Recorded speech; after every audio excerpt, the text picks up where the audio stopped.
Muchísimas gracias, muchas gracias. Muchas gracias por esa introducción tan amable. He pensado que para evitar cualquier momento de quizás rubor, bueno, he preferido no seguirle muy de cerca y yo creo que ha dado demasiado detalle acerca de mi carrera, que yo creo que ya podemos decir es demasiado larga. En circunstancias normales yo hubiera debido jubilarme hace al menos 12 años, ¿verdad? La verdad es que me siento muy honrado y muy afortunado de estar aquí de nuevo. Y tengo que decir que estoy en, yo creo, el auditorio más bonito de todos los auditorios donde he podido dirigirme a públicos. He hablado en muchos auditorios. Enhorabuena por este logro fantástico. Y también estoy encantado de estar aquí porque celebramos la publicación de mi libro en su edición en castellano. Mis obras más recientes han sido traducidas al español y el interés por parte del público, o bueno, por lo menos del editor, que confía en el público, pues la verdad es que me ha animado y mucho. No todos los países de Europa continental han acogido mi obra con tanto entusiasmo, así que, bueno, pues me siento muy orgulloso y, por cierto, por lo que veo, además, la edición misma es preciosa, preciosa, muy bonito todo.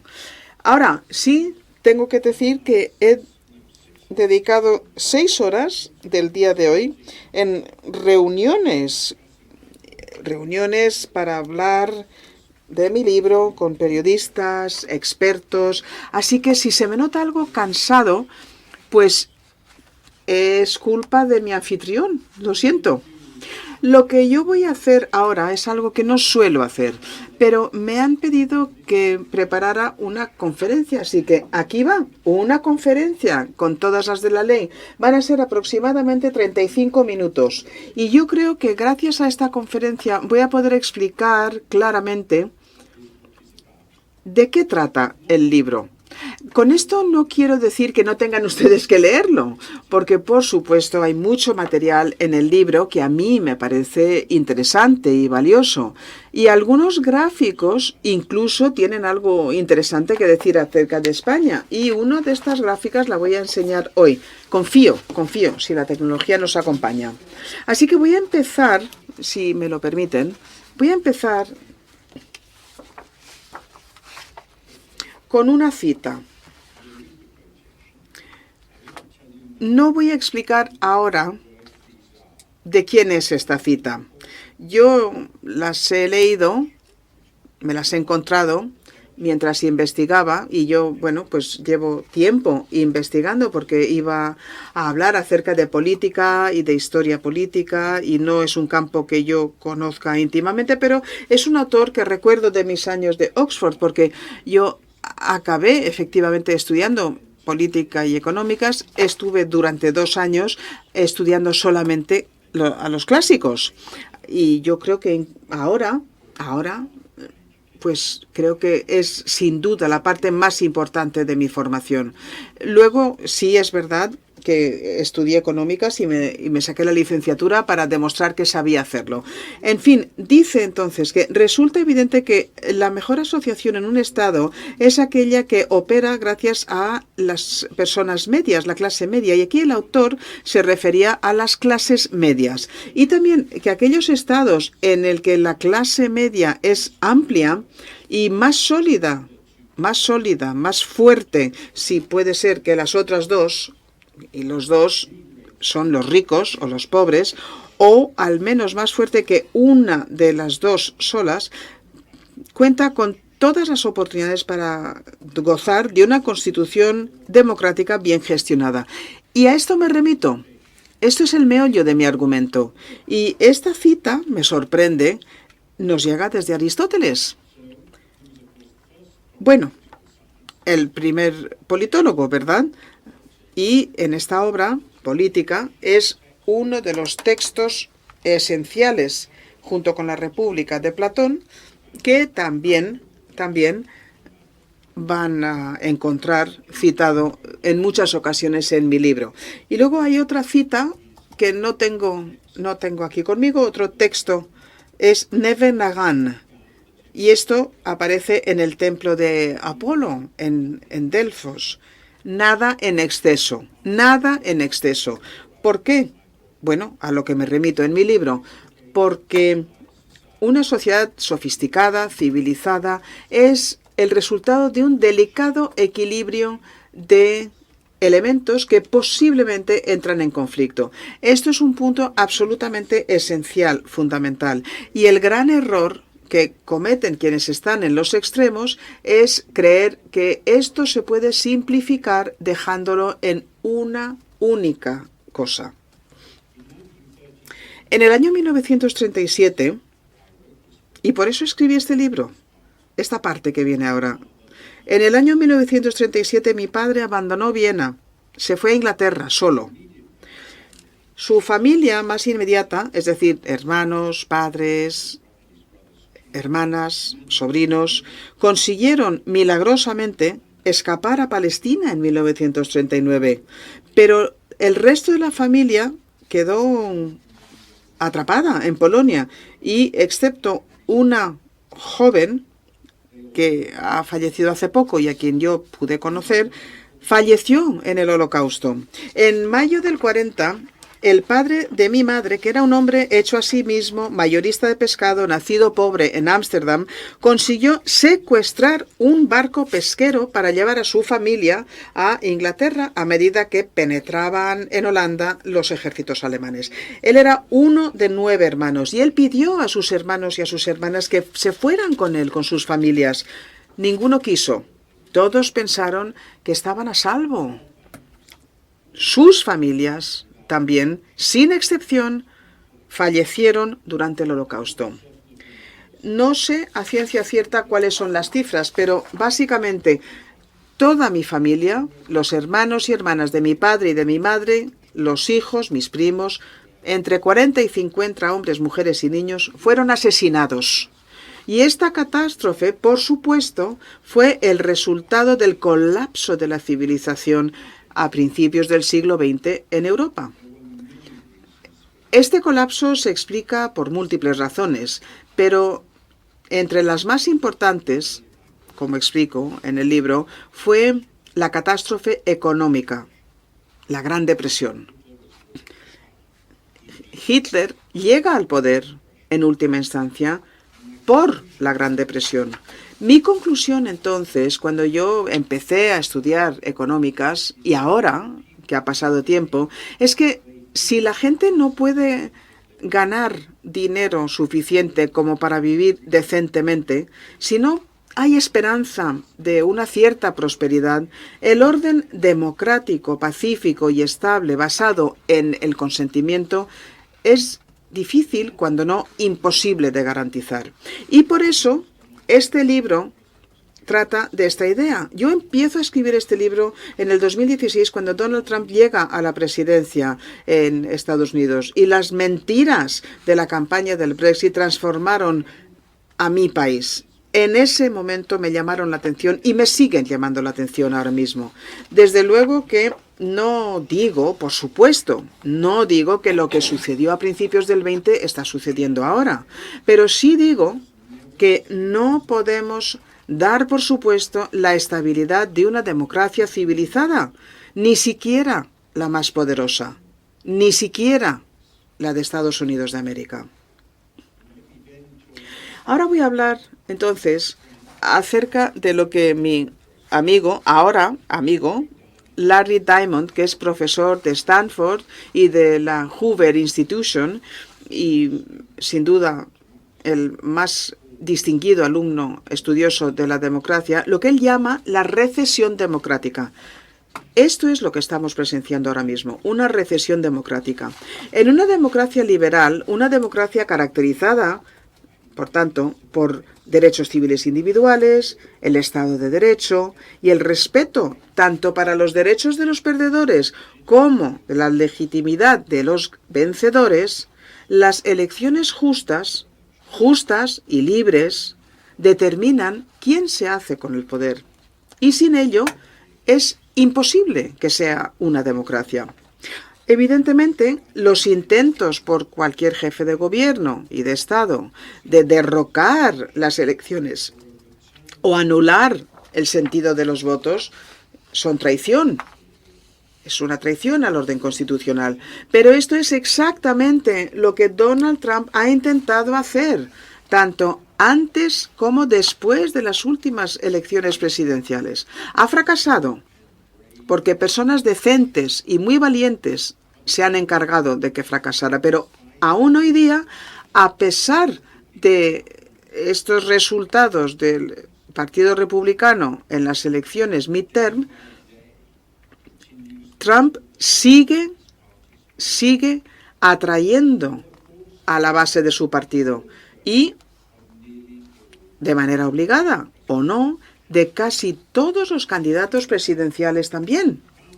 Entre tanto, acérrimos conservadores, como Liz Cheney, hija del vicepresidente Cheney, desde luego más conservadores imposible, ha sido defenestrada. ¿Por qué? ¿Qué crimen ha cometido? Pues ha dicho que la gran mentira de Trump, de que el resultado de la elección era una mentira, es una gran mentira. Y sabemos que más recientemente muchas de las personas que le apoyan en su campaña, diciendo que era una gran mentira, ahora han cambiado de collar. ¿Por qué? Pensando en esa cárcel a la que se enfrentan. Y nos enfrentamos a la posibilidad de que Donald Trump llegue a ser presidente y encarcelado.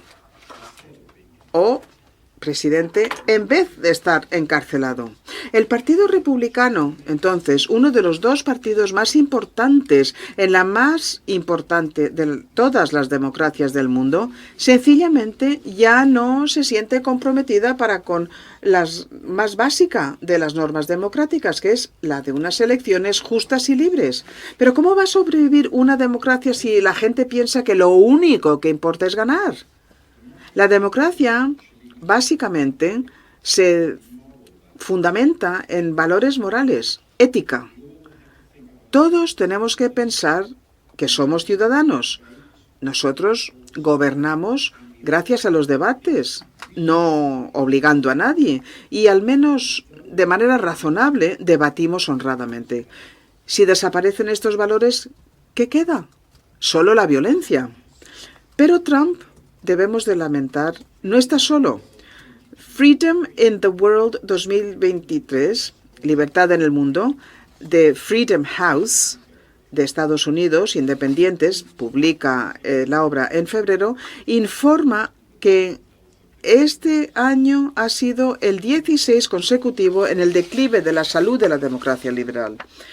Esta recesión democrática a la que apunta Larry Diamond, pues ahora la vemos más cerca de lo que la hemos visto en los últimos 15 años, una depresión democrática. Este declive se da en todas las regiones del mundo, sobre todo en las democracias más frágiles que afloran después de la Guerra Fría, pero sobre todo se observa en democracias esenciales de Occidente, incluyendo Estados Unidos, que es la más importante de todas ellas, puesto que es efectivamente Estados Unidos el país que salvó a la democracia en el siglo XX. Así que aquí estamos. Ahora vamos al pasado. Vamos a hablar, aunque sea brevemente, cómo nace esta curiosa combinación, democracia y el mercado. Según una de las bases de datos mejor conocidas, hace 2 siglos, bueno, con mayor exactitud, en 1800 no había democracia alguna en el mundo. Ningún país del mundo en ese momento había un suficiente número de electores, ni había un proceso electoral genuino que permitiera decidir que era democrático. En Estados Unidos era una república, pero más o menos el 6% de los adultos solamente tenían el derecho al voto. Incluso cuando las instituciones republicanas existen, la franquicia estaba muy limitada. en función del sexo, la raza y el patrimonio. Y luego en el 19 se amplían estas franquicias y aflora la democracia de sufragio universal y empieza paulatinamente a darse a conocer en la mitad de los países del mundo después de 1990, antes de un decline más reciente. Esto no sucedió en todo el mundo y desde luego tampoco incluyó a todos los países importantes del mundo. Pensemos en China, por ejemplo, pero sí sucedió en suficientes países como para cambiar el mundo. Vamos a ver una cosa interesante. Aquí está la cita y vemos entonces brevemente en esta pantalla la historia de cómo aflora la democracia a lo largo de los últimos 150 años. Empezamos en 1870. El trazo en marrón que se aprecia, ¿verdad? Vemos cómo va más. Nos muestra la proporción de países independientes del mundo. Recordemos que la cifra ha ido variando, ¿verdad? Lo comento en el libro, pero ahora no tenemos tiempo. Pero podemos definir estos países como democráticos.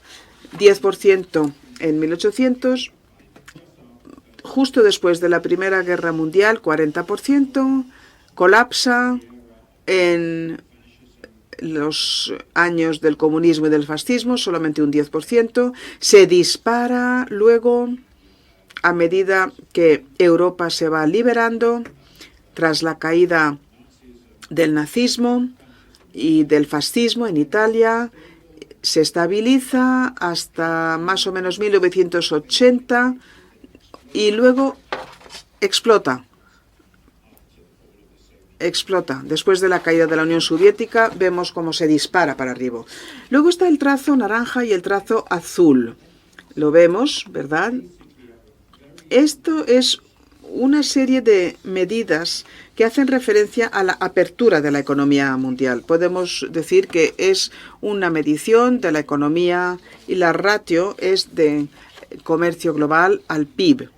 Y esto correlaciona de forma interesante. Me sorprendió cuando estudié estos números con el afloramiento de la democracia. Desde luego que es un poco ingenuo, pero parece que sí que da a entender que hay un cierto vínculo entre la democratización y el dinamismo y la confianza en el mundo que insufla una economía liberal. Así que vamos a volver un poco atrás en el tiempo y vamos a preguntar ¿por qué? ¿Por qué se dan estas excepciones? De manera desconocida hasta entonces en el mundo de los principios democráticos.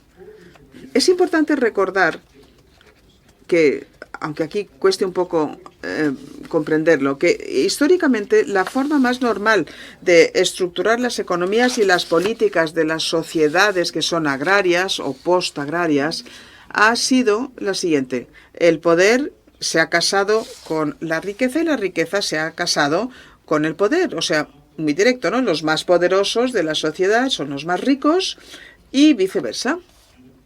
Y, por supuesto, los monarcas absolutos, bueno, y cuanto más absolutos, más verdad, eran dueños de todo. Las monarquías absolutas eran dueñas de todo. Así que este cambio revolucionario, ¿por qué se da? ¿Por qué avanzamos hacia la democracia? Lentamente en el siglo XIX y un poco más rápidamente en el XX. Pues yo defiendo que la respuesta yace en el afloramiento de un matrimonio entre dos socios muy distintos, la economía liberal y la política democrática. El capitalismo de mercado y la democracia, digo yo, son opuestos que se complementan. Esto es la complejidad a la que me referí antes. La economía de mercado y la democracia por sufragio universal ambas rechazan el estatus hereditario adscrito. Adscrito, repito. Defienden la idea de que la gente podemos decidir acerca de asuntos importantes en términos económicos, en términos políticos, para sí mismos y por sí mismos. El capitalismo de mercado se sustenta sobre ideales de trabajo no sindicalizado, esfuerzo individual, recompensa al mérito y, por supuesto, la fuerza de la ley. La democracia se sustenta sobre los ideales acerca de la libertad de conversación y debate entre ciudadanos cuando se plantean estas leyes. En términos históricos, la economía de mercado también, con dificultad, ha conseguido la urbanización, una demanda creciente para una mano de obra más cualificada y mejor educada, la recién organizada clase de trabajadores, así como oportunidades para políticas de suma positiva, porque las economías efectivamente empiezan a crecer. Las democracias, como dice Aristóteles, se sustentan sobre la existencia de un grupo de ciudadanos independientes en términos económicos y por eso el progreso económico resulta ser tan importante. Una sociedad completamente socialista en la que el Estado básicamente es dueño de todo va ineludiblemente a ser una dictadura, puesto que la titularidad de los activos productivos yace completamente en aquellos que controlan el Estado. Ausente la coordinación por medio de mercados competitivos, el Estado entonces será responsable de asignar estos recursos valiosos. Es que tiene demasiado poder. Los mercados protegen la política democrática de esta concentración excesiva del poder, pero la política democrática, defiendo yo, también protegen a los mercados de una excesiva concentración de la riqueza. Y esto lo hemos visto, sin duda, en la parte correspondiente del siglo XX. Y así entendemos que la economía de mercado y la democracia liberal se complementan, pero también son opuestos.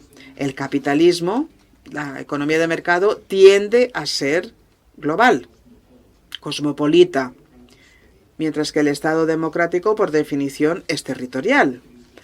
El mercado es el dominio de la salida, la democracia es el dominio de la voz. La economía de mercado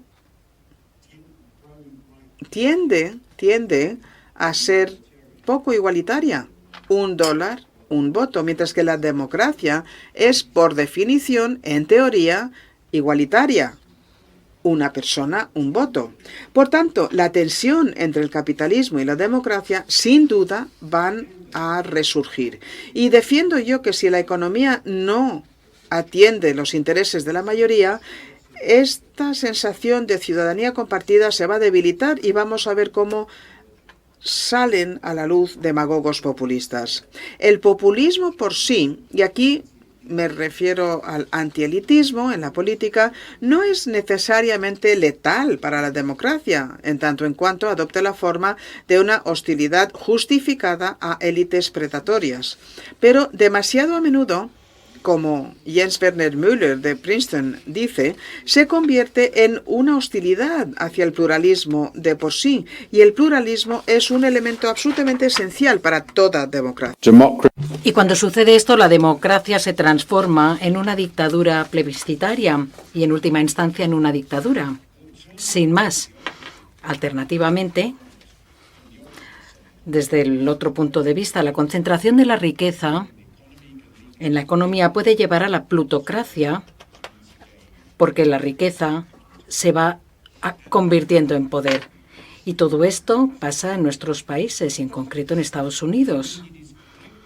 De hecho, es bastante probable que haya una autocracia depredadora y una plutocracia corrupta en incómoda tensión. Eso es básicamente el sistema que gobernaba en el Imperio Romano. En resumen, la democracia y el mercado están casadas entre sí, pero, al igual que pasa con muchos matrimonios, son difíciles. Y ahora, si me lo permiten, voy a pasar al estado actual de la democracia en países de alto nivel de renta. Los aumentos de desigualdad, la perspectiva cada vez peor de las clases medias, respetables, trabajadoras en las democracias fundamentales, han ido erosionando los cimientos de la democracia y la confianza en la democracia. El miedo a perder nivel económico ha creado lo que se llama ansiedad por el estatus, mucho cinismo también político. Y esto los propagandistas de derecha y otras personas lo han ido convirtiendo en resentimientos raciales y culturales, especialmente en sociedades diversas, étnicas. Esto no es nuevo. Ha sido los cimientos de la cultura de la política en el sur americano y también en el fascismo europeo. Estos resentimientos, en mi opinión, han sido empeorados por la emergencia de una clase grande, pero descontenta, de funcionarios educados en la universidad dedicados a una cultura progresista y a una política racial. Este ejército identitario de la izquierda choca entonces con el ejército identitario mayoritario de la derecha y crea una gran escisión social. Y en este tipo de escisiones culturales se convierten en la característica más importante de la política en muchos países.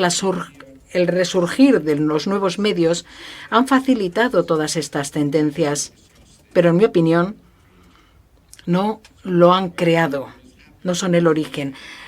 Una cuestión importante es lo que ha pasado para crear este miedo a perder estatus, especialmente en las personas que no han ido a la universidad. A largo plazo hay un fenómeno importante que creo yo que han sido fenómenos económicos, la desindustrialización, la creciente desigualdad, la caída de la productividad.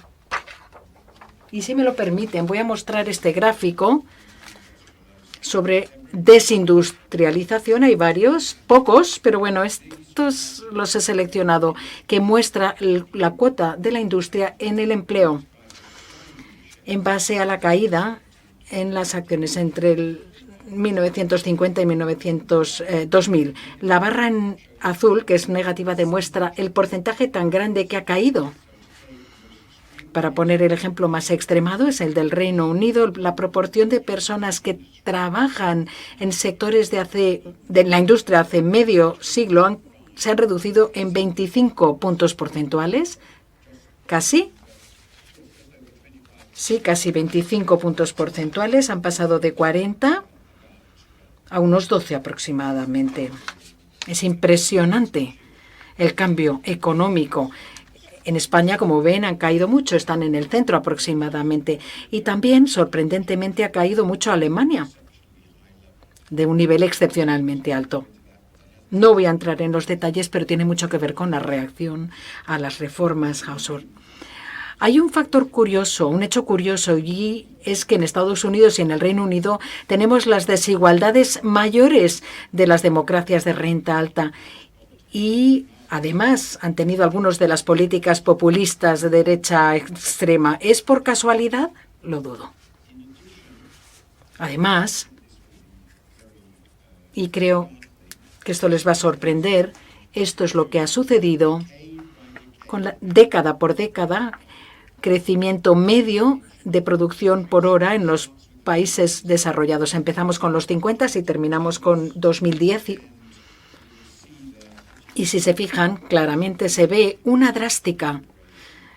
drástico empeoramiento del aumento de la productividad, sobre todo la prosperidad es la que queda determinada en estos países en este periodo y especialmente los que más éxito tenían en el primer periodo, es decir, la Europa continental. Gran Bretaña ahora está ahí, abajo casi, junto con Italia.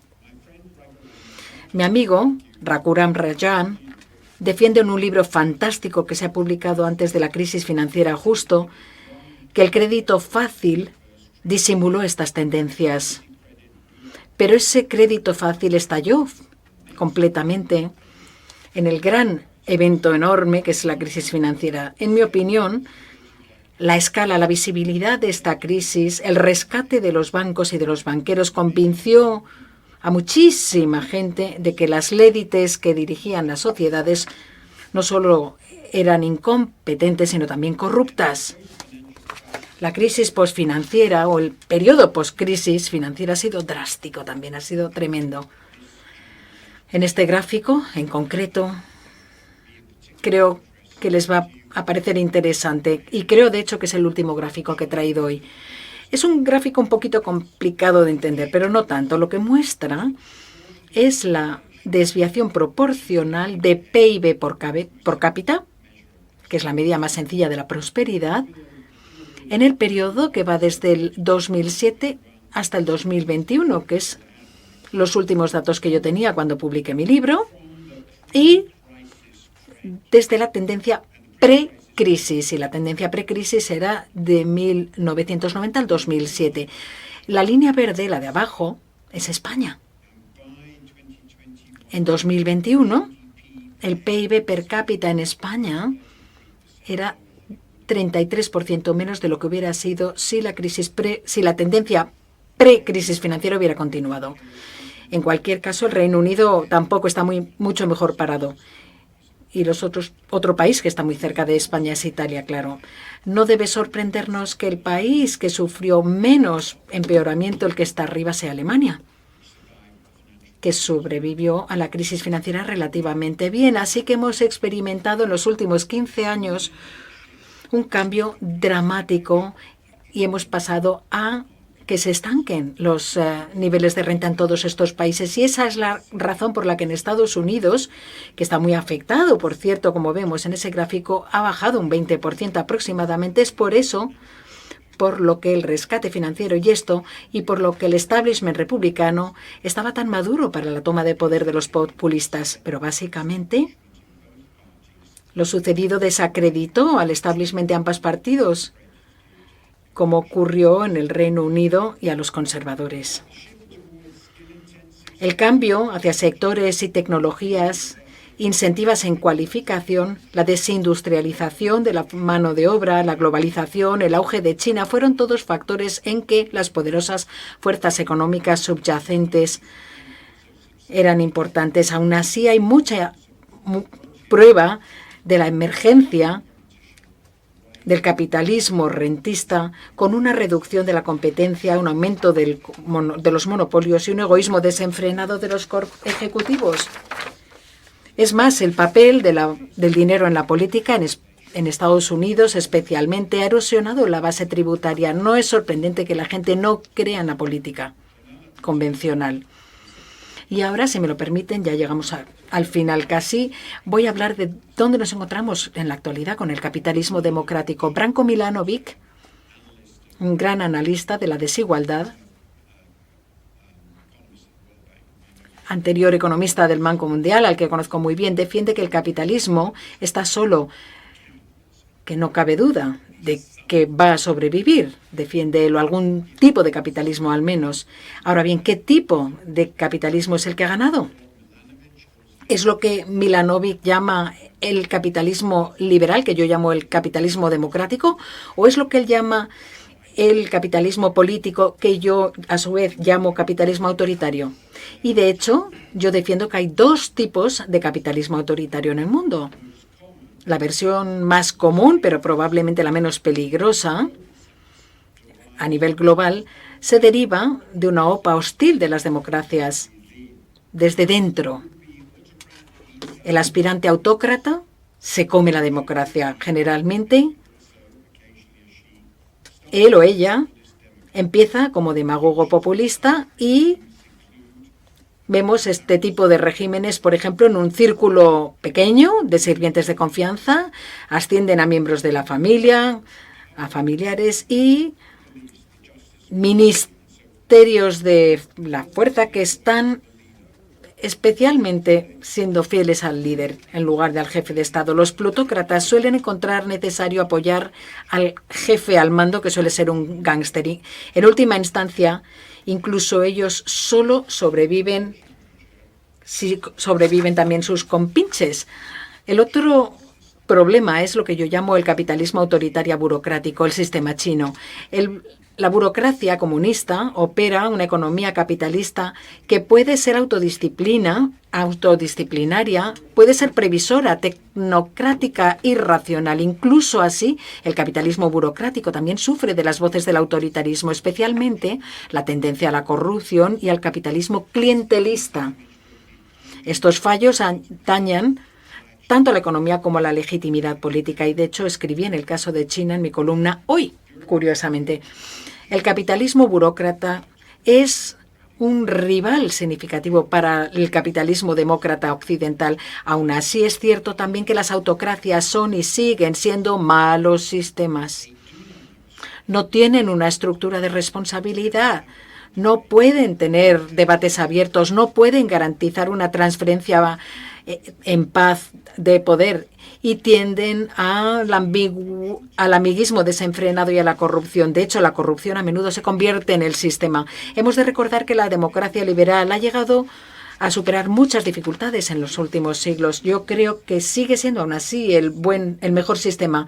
Se basa en una creencia genial, que es que la gente tiene derecho a decidir lo que quiere decidir y a vivir la vida que quiere vivir en sociedades cuyas decisiones conjuntas se toman con el consentimiento activo de los gobernados.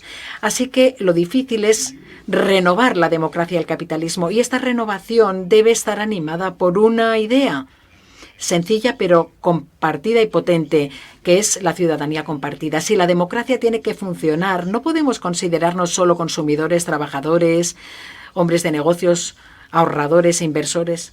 Tenemos que considerarnos además ciudadanos, y la ciudadanía tiene que cumplir 3 aspectos: fidelidad a las instituciones democráticas, políticas y legales y los valores del debate abierto y la tolerancia mutua que las sustentan. Preocuparse por la capacidad de que los ciudadanos vivan una vida plena y desear crear una economía que permita a todos los ciudadanos esperar un futuro mejor. El mundo ha cambiado demasiado. No podemos responder simplemente con nostalgia por el pasado. No podemos volver a donde estábamos hace 70 años. Aún así, hay algunas cosas que todavía hay que decir. Los seres humanos tenemos que actuar de manera colectiva e individualmente. Eso es lo que significa ser animal social. Actuar juntos dentro de una democracia, como digo yo, significa actuar y pensar como ciudadanos, y eso no cambia. Si no pensamos así, la democracia fracasará. Si nuestras principales fidelidades o lealtades no van con la sociedad, sino que estamos más bien a una democracia, a unos pocos en la democracia, va a fracasar la democracia. El Reino Unido tuvo a Boris Johnson y luego a Liz Truss como primeros ministros. Primero uno y luego otro. El uno fue un fraude, la otra una fanática. Pero, y aquí viene lo bueno, se deshicieron de ambos en paz. No murió nadie. No se disparó a nadie. Se deshicieron de ellos dentro de la paz. Comparemos esto durante un momento con el futuro de Putin o Xi Jinping. Ambos son dictadores y ambos, en mi opinión, han demostrado ser claramente incompetentes y malvados. ¿Hay alguna manera de asegurarse de que los autócratas sean decentes con autocontrol? No. ¿Hay alguna manera de deshacerse de ellos? Tampoco. Salvo la violencia. Esa es la diferencia. La diferencia entre el gobierno mediante el consentimiento y el gobierno mediante la coacción. Es nuestro deber, el de todos nosotros, asegurarnos de que las democracias ganadas con tanto esfuerzo no fracasen. Muchas gracias por escucharnos.